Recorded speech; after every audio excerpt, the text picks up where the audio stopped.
मध्यम वस्तीच्या शहराच्या मानानं त्या घराचं भाडं थोडं जास्तच होतं. घरानं बरेच पावसाळे पाहिले असावे. वरचा मजला काळापुढं केव्हाच नमला होता आणि खालच्या मजल्यातल्या बिऱ्हाडांना 14 तासांची रात्र आणि 10 तासांचा दिवस अनुभवावा लागत होता.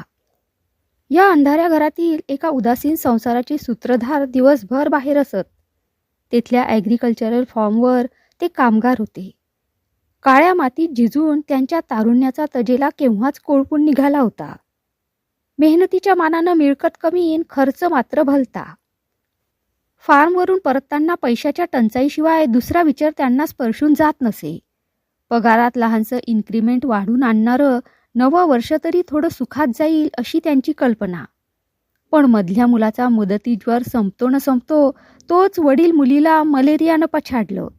चांगला दणकट दिसणारा तिसरा मुलगा खोकल्यात पडणार असं डॉक्टरनं नक्की सांगूनही अखेर तो जगला. पण त्यासाठी केवढी झीज सोसावी लागली. अशातच सौभाग्यवतीचं बाळंतपण आलं आणि आता संकट, कुटुंबियांचे आजार आणि बाळंतपणं कधी सांगून येतात. या भयानच की काय मडगार्ड्स, ब्रेक आणि घंटी नसलेला सायकलचा खटारा त्यांनी भिंतीला अतिशय जपून उभा केला. वाहून नेण्याचं आणि परत आणण्याचं काम त्या जुनाट दुचाकीनं आजवर बिनबोभाट केलं होतं. हेच मोठे उपकार झाले होते.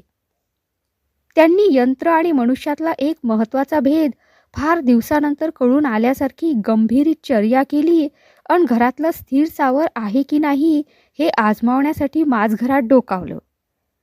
नुकतीच तापातून उठलेली मुलगी चुलीपुढं बसली होती. इतर मुलांचा खाण्यापिण्यासाठी गिल्ला चालला होता. माझघराच्या दुसऱ्या एका कोपऱ्यातून प्रौढ आवाजातलं कण्हणं ऐकू येत होतं. आणि आताशा हे रोजचंच असा रोजच्या सारखा विचार करून कामगार साहेबांनी आपली खोली गाठली होती. 10-10:30ला माझघरातल्या अंथरुणावरून त्यांची ज्वरपीडित पत्नी उठली. बाळंतपणाने तिचं शरीर खचून चाललं होतं. झोक सांभाळवत नव्हते. पलीकडे जागं होऊन रडत असलेल्या मुलाला तिनं कसंबसं पाणी पाजलं. तोच पाळण्यातल्या मुलानं आपल्या चिरक्या आवाजानं ती खोली निनादून टाकली. त्या लहानग्याला गप्प करण्याचा तिजवळ काही उपाय राहिला नव्हता.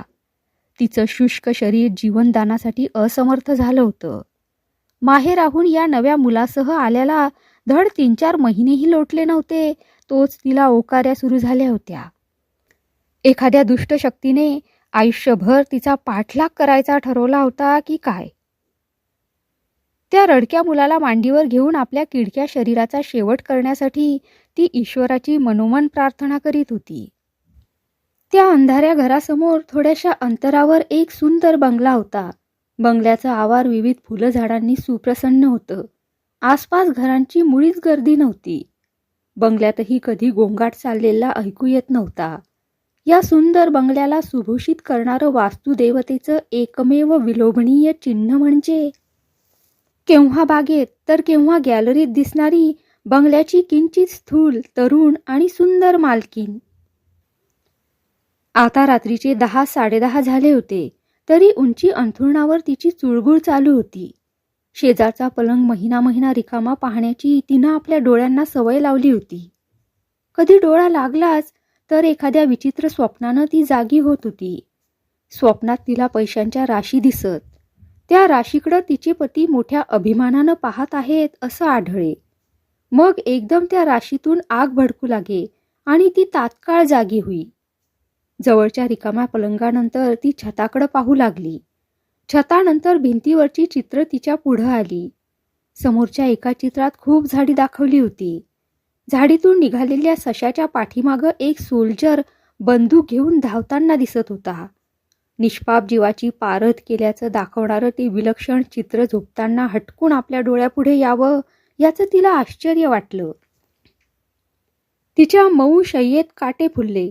ती उठलीन खिडकीतून बाहेर पाहू लागली. अंधाराचं आता फिकट चांदणं झालं होतं.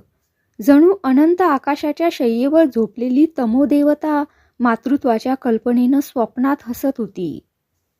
इतक्यात समोरच्या घरातल्या लहान मुलाचं रडणं तिला ऐकू आलं.